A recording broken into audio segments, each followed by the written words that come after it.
Raft foundation जब वहाँ बिछाते हैं जब हमारी सॉफ्ट क्ले होती है, मार्शी साइड्स और having a low value of bearing capacity, जिस मिट्टी की बियरिंग कैपेसिटी हमारी लो होती है, और हैवी हमारे कॉन्सेंट्रेटेड स्ट्रक्चरल लोड आते हैं। मतलब हैवी मतलब ज़्यादा, कॉन्सेंट्रेटेड मतलब सारे लोड कॉन्सेंट्रेट होके हमारे कहाँ आएंगे, कॉलम पे आएंगे, और कॉलम अल्टीमेटली किसको ट्रांसफर करेगा, हमारे फाउंडेशन को ट्रांसफर। स्ट्रक्चर लोड मतलब जो स्ट्रक्चर पे आने वाले लोड्स, ठीक है, are generally supported by the providing raft foundation. Raft foundation बना करके हम उसको कंपनसेट करते हैं। ऐसा क्यों करते हैं, क्योंकि हमारी एक तो मिट्टी की बियरिंग कैपेसिटी क्या है, लो, मतलब मिट्टी उतनी ताकतवर नहीं है कि पूरे आने वाले लोड को झेल पाए, और दूसरा लोड भी हमारे कैसे हैं, हैवी। तो हम कौन से फाउंडेशन बनाते हैं, हमारे raft foundation. Also if the structural load is liable to subsidize on the account of its being located in minimum area or due to uncertain behavior of the subsoil water condition, raft foundation should be preferred।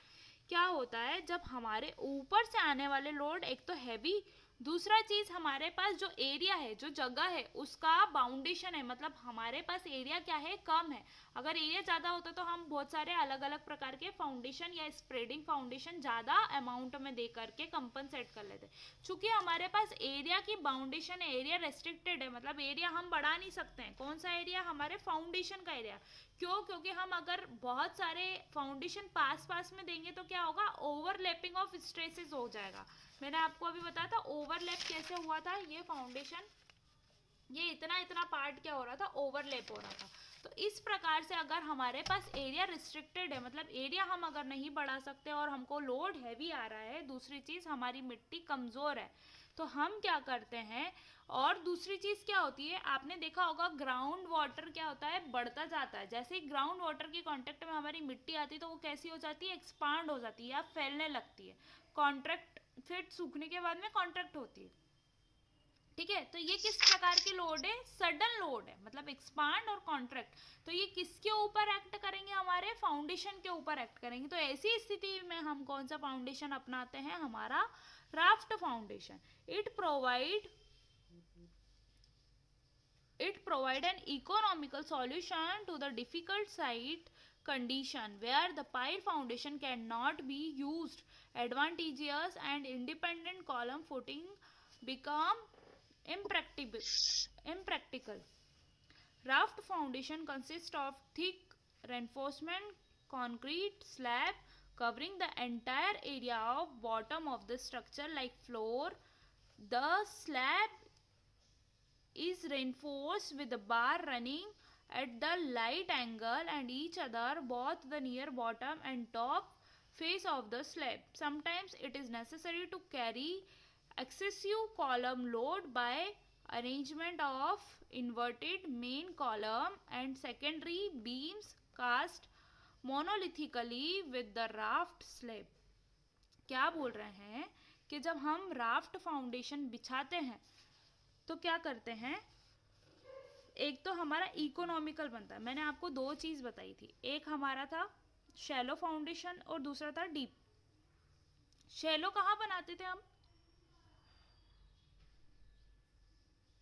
Madam shallow जैसे कोई सी normal building हुई, हाँ, normal building with normal loading condition, मतलब हमारा load भी normal तरीके का आता है। पाइल कहाँ बनाते थे, जहाँ हमारा लोड ज़्यादा आ रहा है और बहुत डेप्थ में हमको फाउंडेशन उतारना है, प्लस हमारे पास एरिया भी क्या है, कम है, तब हम बनाते थे पाइल फाउंडेशन। मगर ऐसी स्थिति में जब हम पाइल फाउंडेशन का खर्चा ज़्यादा बैठ रहा है और हमको इकोनॉमिकल काम करना है, हमको मजबूती भी चाहिए और क्या है, एरिया भी हमारा रिस्ट्रिक्टेड है, तो उस स्थिति में हम क्या करते हैं, राफ्ट फाउंडेशन दे देते हैं, ठीक है। इससे क्या होता है कि हमारा जैसे दिख रहा है आपको क्रिस क्रॉस जैसा हमने फाउंडेशन डाला। देखो ये चीज़ जो है ना, ये खाली है, ये हमारी ज़मीन या धरती दिख रही है। हमारा मेन फाउंडेशन क्या है, हमारा ये वाला पार्ट होता है हमारा मेन। अब दूसरी चीज़, हमने इसको कंबाइन असेंबली जैसे प्रोवाइड करा, मतलब हर फाउंडेशन को ज्वाइंट करा है एक दूसरे से, ठीक है। तो ये चीज़, हाँ ये वेट ओवरलैपिंग होने से क्या नुकसान होता है? धस जाती है मिट्टी, फाउंडेशन के नीचे की जो मिट्टी होती है वो धस जाती है, श्रिंक हो जाती है, सेटल्ड हो जाती है, सेटलमेंट आ जाता है। मतलब अगर दो जैसे कॉलम पास पास बना दिए तो दिक्कत आ कॉलम जाएगी। पास पास नहीं बोल रही हूँ मैं, फाउंडेशन पास पास बोल रही हूँ। कॉलम तो हम यूजुअली चल जाता है, जैसे ये दो कॉलम है हमारे, ये अल्टीमेटली नीचे फाउंडेशन बने होंगे, ठीक है, इसके नीचे फाउंडेशन बना है, इसके नीचे फाउंडेशन बना है, ठीक है, इन पे लोड आ रहा है, ठीक है। अब हमने क्या करा है, ये तो हमारे दिख रहे हैं ऊपर से कैसे हैं, अब हमने इनको विजुअलाइज करा कि धरती के अंदर कैसे हो रहे होंगे, तो धरती के अंदर से मैंने इसको थोड़ा सा उठा करके रखा, ठीक है, ऐसे उठा करके रखा, तो हमने पाया कि इसका वेट जो लग रहा है, ये फाउंडेशन का बेस है, ठीक है, ये चूंकि धरती के अंदर रहता है, अभी मैंने बोला कि मैंने बाहर निकाल के मैं देख रही हूँ, तो क्या होता है, ये किस प्रकार से मिट्टी के ऊपर अपना लोड ट्रांसफर करते हैं, ऐसा ट्रायंगुलर, मतलब अंदर जाते जाते ऐसे डिस्पर्स होते, और ये भी ऐसे ही ट्रांसफर करेगा, ठीक है। तो यहाँ से एक अलग लोड आ रहा है कॉलम का, यहाँ से एक अलग लोड आ रहा है,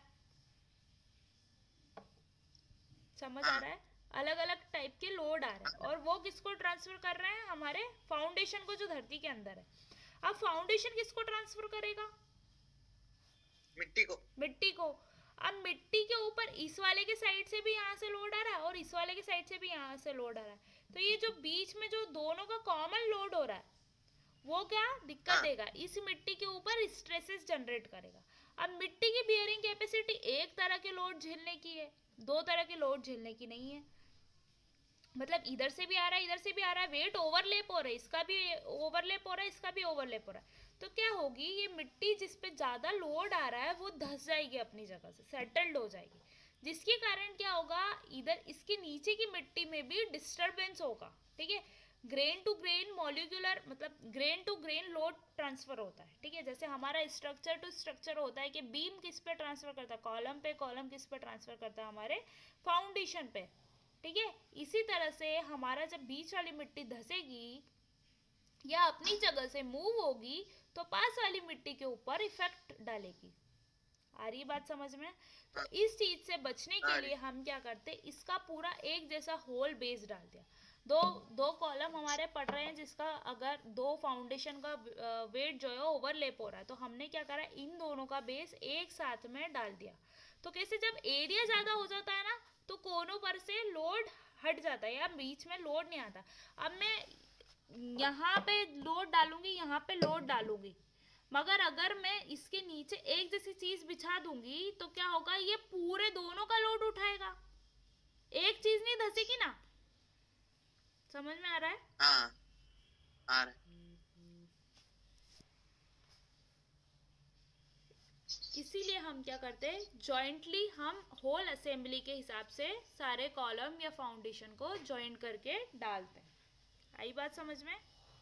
ये था हमारा राफ्ट फाउंडेशन, जहाँ पर मिट्टी कमजोर, पानी का सब सॉइल का सेंसेशन हर टाइम अलग अलग आ जाना, मतलब पानी के कारण अलग अलग प्रकार के लोड जनरेट होना, फिर उसके बाद में हमारे पास एरिया कम होता है, उस स्थिति में डीप फाउंडेशन बनाने से इतना बजट नहीं है, तो हम किसकी ओर रुख अपना कर सकते हैं, हमारे राफ्ट फाउंडेशन की ओर, ठीक है? आई बात समझ में? The raft slab generally project for the distance 30 centimeter to 45 centimeter on all side of the outer walls of this structure, and as such the area of excavation is slightly more than the area of structure itself. The excavation is made of the required depth of the entire excavation area and well consolidated this surface when the dry provides the base upon the raft slab is laid. All the precautions are necessary to be observed during the reinforced concrete construction is strictly adhered to, and the further construction is started only when the curing and the raft has been fully done. क्या बोल रहे हैं, जब ये हम raft बिछाएंगे, मतलब जब इसकी खुदाई करेंगे, एक्सकेवेशन करेंगे, तो हम क्या देखेंगे कि जो हमारा जो ये क्या है, प्रोजेक्शंस है, ठीक है, मतलब ऐसा ही नहीं कि हमने ये कॉलम या ये फाउंडेशन हमारे प्लॉट से लगते ही बना लिया। प्लॉट हमारा यहाँ पे ख़त्म हो रहा है, आगे किसी और का प्लॉट है, यहाँ पे किसी और का प्लॉट है, तो हम जो फाउंडेशन या फिर हम जो कॉलम बनाएंगे ये दूरी पे बनाएंगे। तो ये जो एक्स्ट्रा चीज़ें आती है ना, मतलब जो ये एक्स्ट्रा इतना सा एक्स्ट्रा जो है, ये इतना सा जो एक्स्ट्रा है, ये इसके प्रोजेक्शंस होते हैं। प्रोजेक्शन मतलब कुछ भी चीज़ हम बाहर निकलती हुई बनाते हैं। ठीक है, तो ये प्रोजेक्शन है, तो हम इसको कम से कम 30 सेंटीमीटर टू 45 सेंटीमीटर की दूरी से हम इसको बनाएंगे। चीज़ें समझ में आ रही है? प्रोजेक्शन की बात कर रहे हैं हम।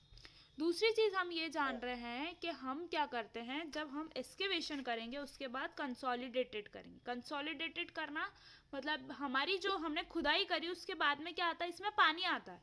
अगर आपका ग्राउंड वाटर टेबल हाई है, मतलब आपका पानी की आव अगर ज़्यादा है, कुछ भी चीज़ को खोदते, जब मिट्टी को खोदते तो पानी आ जाता है ना जमीन में से, हाँ देखा ही होगा आपने यूजुअली। तो जब हमने खुदाई करी उसके तुरंत बाद हम फाउंडेशन नहीं बिछाएंगे। क्यों नहीं बिछाएंगे? क्योंकि हमको उसका पानी को ड्रेन आउट करना पड़ेगा। ठीक है, उसमें जो खुदाई करने के बाद जो हमारा पानी आया उसको बाहर निकालेंगे, उसको कंसोलिडेटेड करेंगे। कंसोलिडेटेड करना मतलब उसका पूरा पानी निकाल करके मिट्टी को एक सार करना, मतलब दबाना, उसको दबा करके पूरा पानी ड्रेन आउट करना। ठीक है, समझ में आई बात? ये ड्रेन आउट करेंगे, फिर क्या करेंगे, जैसे हमने ऐसे ट्रेंचेस खोद लिए, ट्रेंचेस मतलब ऐसी नालियाँ खोद ली। ठीक है, ये भी ऐसी खोद ली, ये भी ऐसी खोद ली, या आसपास के हमको धरती से कोई मतलब नहीं। जैसे आपने देखा होगा जब हम फाउंडेशन की खुदाई करते हैं तो हम क्या करते हैं, जितने जितने में फाउंडेशन बनता है उतना उतना खोदते हैं, बाकी मिट्टी नहीं खोदते ना, क्योंकि हमको उतना फीलिंग कौन करेगा, उतना भराव कौन करेगा। ठीक है, तो हम जब मैट फाउंडेशन बिछा रहे हैं या राफ्ट फाउंडेशन बिछा रहे हैं तो इसमें क्या करेंगे, हम ट्रेंचेस खोद रहे हैं। मतलब हमने सीधी की सीधी ये नाली खोद दी, सीधी की सीधी ये नाली खोद दी, ये खोद दी, ये खोद दी, ये खोद दी, ये खोद दी और ये खोद दी। हमने ट्रेंचेस नालियाँ खोद दी। तो हम देखेंगे ये ऊपर वाला जो दिख रहा है आपको, ये वाला साइड, ये पूरा ये वाला साइड, ये वाला साइड, ये वाला साइड, ये इसका एलिवेशन ऊपर ही रहेगा। मतलब इसका जो धरती रहेगी वो थोड़ी उठी हुई रहेगी और ये नालियाँ खुदी हुई रहेंगी। फिर क्या, इसमें से जो आव आने लगेगी, जो पानी आने लगेगा, उसको हम ड्रेन आउट करेंगे, मोटर लगा के इसको बाहर निकालेंगे। फिर क्या करेंगे, जब इसमें से पानी आना बंद हो जाएगा तो इस पे क्या करेंगे, इसको एक सार करेंगे, मतलब कॉम्पैक्ट करेंगे, दबाएंगे, ताकि अगर और इसमें ड्रेन्ड वाटर हो तो वो और पानी निकल करके बाहर आ जाए। ठीक है, आ रही है बात समझ में? फिर हाँ उसके बाद क्या मैडम, करेंगे, हाँ, अगर पानी आना बंद नहीं हो रहा हो तो क्या करना पड़ेगा? पानी आना बंद हो जाएगा। अगर पानी फिर भी आता रह रहा है, देखो हाँ, पानी आना तो बंद होगा ही होगा, क्योंकि हम इसमें कभी कभी इतना ऐसे जैसे नहीं, कोई इस एक दो दिन तक एक्सेप्शनल वेट, देखो ऐसा। एक दो दिन तक वेट कर सकते हैं। क्योंकि क्या होता है, जब पानी हमने ये नाली खोदी उदाहरण के लिए और ये नहीं खोदी है, तो इसका भी पानी भी रिस करके यहाँ आ जाएगा, इस धरती का पानी भी रिस करके यहाँ आ जाएगा। ये क्या, जब आप हाइड्रोलॉजी या फिर वाटर इंजीनियरिंग पढ़ोगे तो आपको समझ में आएगा कि धरती के अंदर क्या होती है, आव बन जाती है। आव मतलब पानी भी मिल मिल करके एक अपना रास्ता बना लेता है। ठीक है, पोर्स जो रहते हैं अपने, वॉइड्स जो रहते हैं, वो पानी को क्या दे देते हैं, पाथ प्रोवाइड कर देते हैं। तो जब इसको पाथ प्रोवाइड हो जाएगा तो एक टाइम बाद में पानी आना कम हो जाता है। ठीक है, बंद हो जाता है। हम इसको इतना नहीं खोदेंगे कि हमने बोरिंग करते उतना खोद दिया, उतना थोड़ी खोदेंगे। जितना उसको डेप्थ प्रोवाइड करनी है, जितना उसको गहराई प्रोवाइड करनी है, उतना ही हम खोदेंगे। समझ में आ रही है बात? हाँ फिर क्या होता है कि हमने जब खुदाई कर दी उसके बाद हमने पानी को ड्रेन आउट कर दिया, फिर उसके बाद में हम क्या करेंगे, इसमें कंसोलिडेटेड करेंगे, इस वाली मिट्टी को पूरा प्रॉपर कॉम्पैक्ट कर देंगे। फिर उसके बाद की प्रोसेस क्या होती है, जब हम रेनफोर्समेंट बिछाएंगे, जैसे ये आपको दिख रहा है, देखो ये हमारा एलिवेशन है। जब हमने सेक्शन ए काटा, देखो आपको ड्राइंग पढ़ना सिखाती हूँ, ये क्या हमारे कॉलम्स है, ये गोल गोल जो इन्होंने बनाया, इन्होंने ना सर्कुलर कॉलम दिए। ठीक है, ये हमारा एरिया हाँ था। ठीक है, ये ट्रेंचेस खोदे हमने। अब यहाँ पे आपको एक चीज़ दिख रही ए, और यहाँ पे भी एक चीज़ दिख रही है आपको ए। ठीक है, इसके ऊपर ऐसे एरो बना हुआ है। हाँ हमने क्या करा है, ये सेक्शन ए के थ्रू हमने इसको काटा। हाँ मतलब अगर ये चीज़ है, ठीक है, ये चीज़ बिछी हुई है, तो मैं इसके अलोंग मैंने इसको काट दिया, मतलब ए क्रॉस सेक्शन फ्रॉम ए, अगर मैं ए इतनी दूरी पे ले रही हूँ, ये भी इतनी दूरी पे ले रही हूँ, मतलब मुझे पता है, मैं स्केल से या किसी भी चीज़ से नाप लूँगी कि ये कोने से कितना दूर है और ये कोने से कितना दूर है, यहाँ से कितना दूर है, तो मुझे पता रहेगा। तो मतलब मैं ये पेन के अलोंग मैं इसको काट दे रही हूँ, मतलब मैंने इसको काटा और फिर ये कटा हुआ पार्ट ऐसे घुमा के देखा, ठीक है। मतलब मेरे अंगूठे का जो नाखून है ये पहले ऐसा था, डेप्थ में था, जब मैंने काटा और घुमा के देखा तो मुझे दिखेगा कि भैया हड्डी है, नाखून है, क्या है, ठीक है। तो मैंने क्या करा, मेरी ड्राइंग को पढ़ना कैसे सीखती हूँ कि ये सेक्शन ए के अलोंग में हमने इसको काटा, ठीक है। काटने के बाद मैं यहाँ पटका और देखा, तो मुझे क्या दिखेगा, ये ऐसे जो दो वायर दिख रहे हैं आपको, एक ये वायर और एक ये वायर दिख रहे हैं, ये जो ऐसे मुड़े हुए हैं, ये क्या है, हमारा रेनफोर्समेंट, मतलब सरिया, स्टील।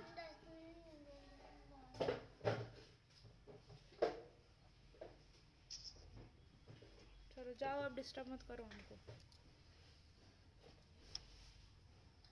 ये हमारा क्या है, स्टील है, रेनफोर्समेंट है, ठीक है। जब हमने सेक्शन ए के अलोंग में कट करके देखा तो ये हमको रेनफोर्समेंट दिख रहा है, और ये क्या दिख रहे हैं हमारे, ये कॉलम जो सर्कुलर खड़े हुए हैं,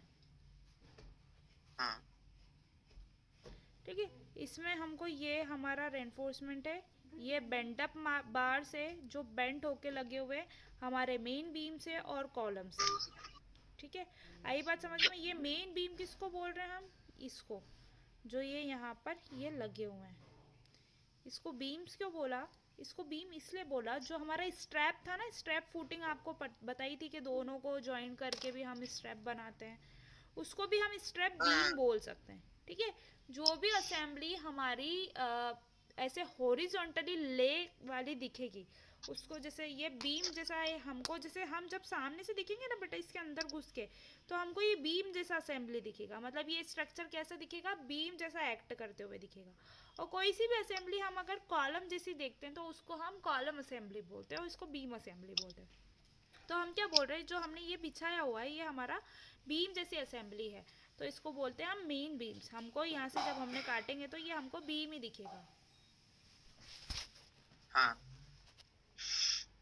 ए मतलब हमने ए के अलोंग हमारे ड्राइंग को काटा और फिर ये देखा, ये किसको बोल रहे हैं हम, ऊपर वाले पार्ट को बोल रहे हैं, और ये हमारा क्या है, ये प्लान है हमारा, ठीक है। आई बात समझ में। अभी आप बीडीडी पढ़ोगे ना तो इसमें ये सारी चीज़ें आपको ड्राइंग पढ़ना सिखाएंगे कि कैसे ड्राइंग को पढ़ा जाता है, ठीक है। ऐसे कंबाइंड फोटिंग की बात करते तो ये ऐसा है, ठीक है। तो आपको काट काट के देखना है और बनाना है, इससे आप पढ़ना ड्राइंग को पढ़ना सीखोगे, ठीक है। आगे आपको राफ्ट फाउंडेशन समझ में,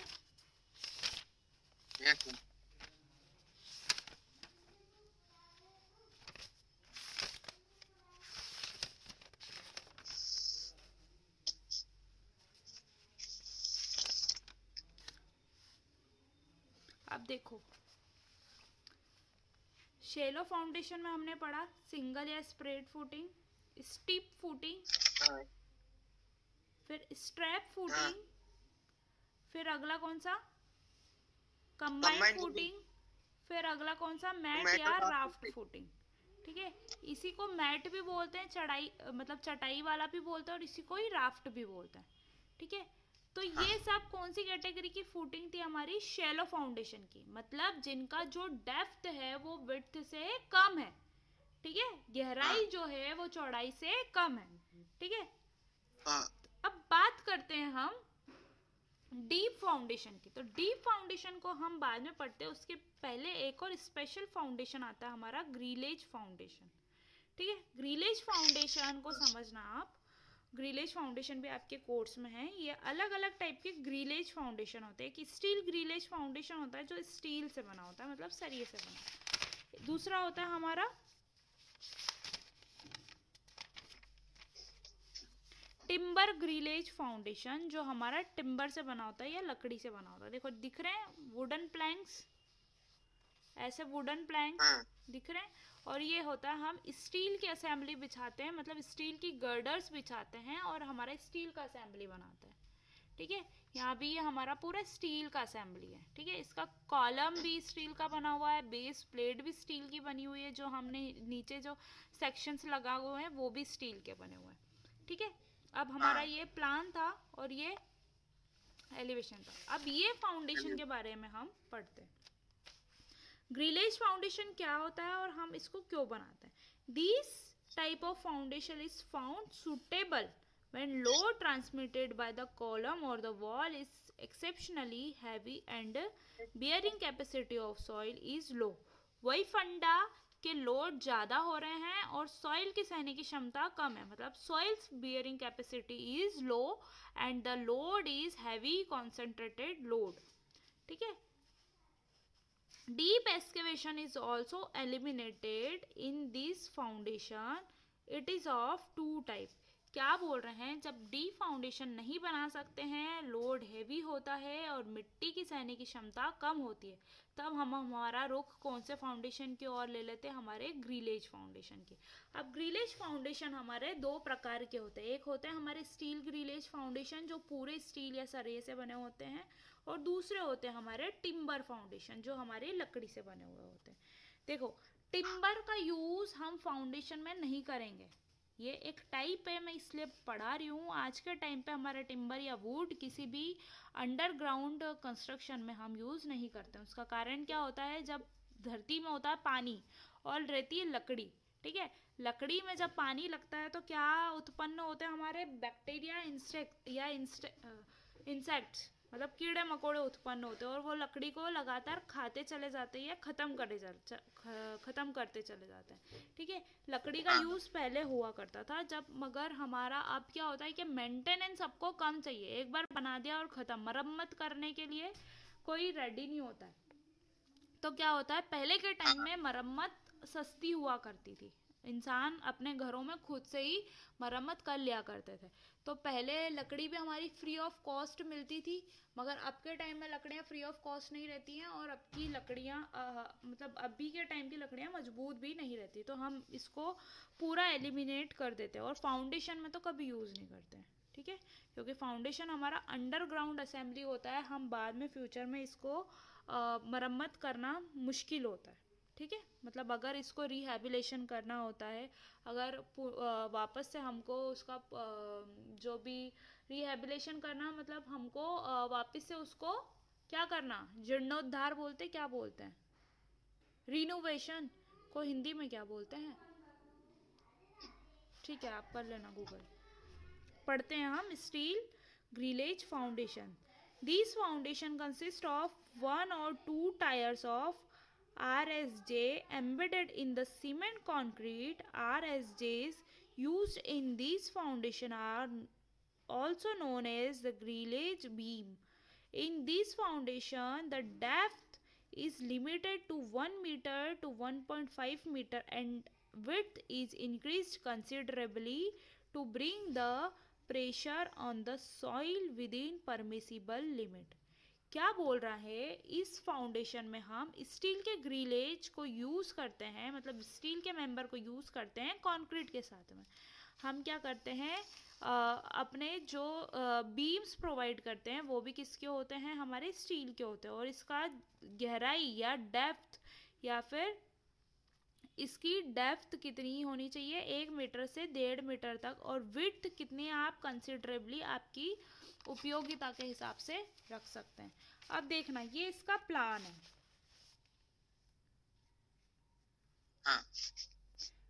RSJ क्या होता है हमारा, मतलब गर्डर्स आती है स्टील की। ठीक है, अलग अलग डायमेंशन की हमारी गर्डर्स होंगी जिनको हम बिछाएंगे। ठीक है, अब देखना, ये एक हमने स्टील का बीम बिछाया है, बहुत सारे स्टील के बीम बिछाए, उसके ऊपर हमने ये 3 बीम बिछाए। ठीक है, फिर उसके ऊपर हमने क्या करा, कंक्रीटिंग नहीं होती है, क्या चीज, कंक्रीटिंग होगी, कंक्रीटिंग नहीं होती, होगी बता रही हूँ, आप सुनो। पहले ये सरिया जो बिछाया ना, उसका असेंबली बता रही हूँ मैं।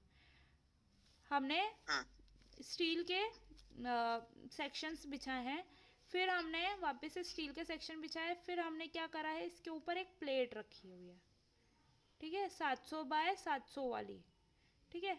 फिर हमने इसके ऊपर क्या करी है, फर्दर हमने ये आई सेक्शन जो दिख रहा है आपको, ये डार्क डार्क आई, मतलब आपको एच जैसा दिखेगा, यहाँ से देखोगे आप तो आई दिखेगा, ठीक है, आई दिख रहा है अब, हाँ ठीक है, आई सेक्शन। तो ये आई हमारी जो गर्डर है वो हमने बिछाई है, प्लस इसको जो जॉइंट कराई है इसकी जॉइंट प्लेट्स हैं, ठीक है, मतलब ये अपनी जगह पर ऐसी ऐसी खड़ी होगी कुछ, ठीक है, ये ऐसी खड़ी होगी लेंथ वाइज। तो उसको खड़ा करने के लिए हम क्या करते हैं, कुछ सेक्शन लगाते हैं और जॉइंट करते हैं, ठीक है। तो ये जो आपको छोटे छोटे दिख रहे हैं, ये इसको अपनी जगह पे खड़ा करने के लिए जॉइंट्स लगाएं या एंगल्स लगाएं, ठीक है। पहली बात तो ये है कि स्टील होता है हमारा बहुत भारी, और उसका डेंसिटी होता है वो भी हैवी होता है, ठीक है। इसलिए स्टील में बकलिंग होती है, बकलिंग मतलब अपनी जगह से टेढ़ा हो जाना, खिसक जाना, गिर जाना। तो जब हम कंक्रीटिंग करेंगे तो भैया हमको क्या अश्योरेंस होना चाहिए, हमको एक बात का पूरा गारंटी होना चाहिए कि ये अपनी जगह पे बना रहेगा या खड़ा रहेगा, ठीक है। तो हम क्या कर रहे हैं इसमें, पहले हमने ये असेंबली बिछाई है, जब लोड बहुत ज़्यादा हैवी होगा तभी हम ग्रिलेज फाउंडेशन की ओर बढ़ेंगे।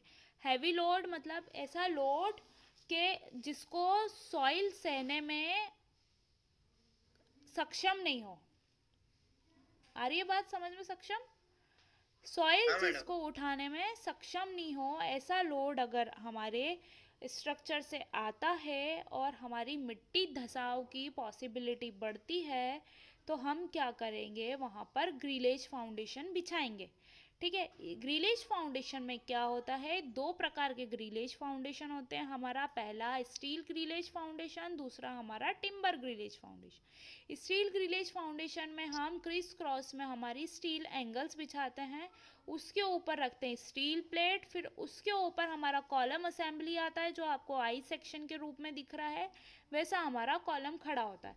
अब इसी चीज़ को मैं ऊपर देखती हूँ हमारा सेक्शन करके, सेक्शन थ्रू ए, ठीक है, ड्राइंग पढ़ना सिखा रही हूँ। मैंने क्या करा, इसको काटा यहाँ से कैंची से और घुमा करके इसको ऐसे देख लिया, तो कैसे दिखेगा ये, घुमा करके जब काटने के बाद हमने सेक्शन को ऊपर लिया तो क्या दिख रहा है, सबसे पहले तो ये जो हमने बिछाए थे नीचे वाले आई सेक्शन, सॉरी फोन गिर गया, दिख रहा है, अभी दिख रहा है,